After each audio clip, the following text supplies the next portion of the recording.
All right, we have our 1963 Impala rotisserie project. We've got it set down on a frame.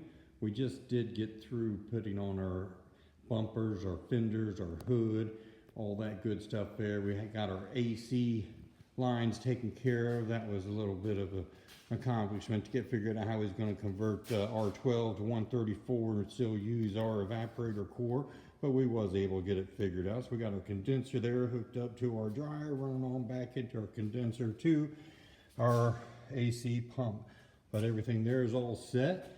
We got the motor all locked in there, ready to go. Got our power for our stereo that's going in it. Got our Wildwood brake set up there for a 4-wheel disc.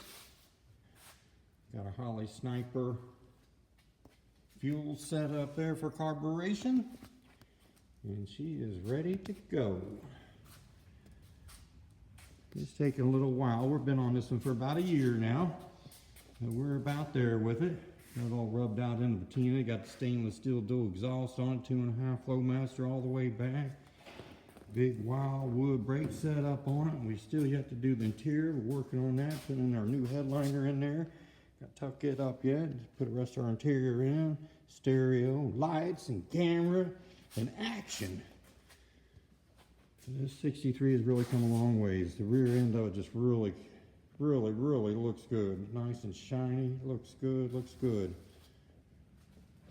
All the lines came out looking real good on it.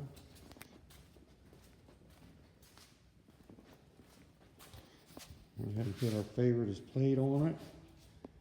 Here we go. Kind of like that.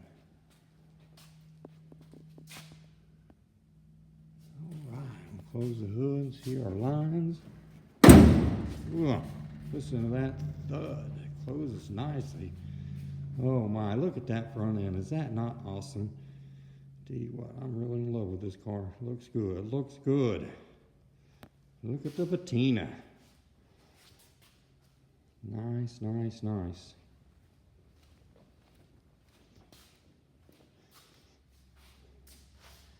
All right, that's our 63 Impala project.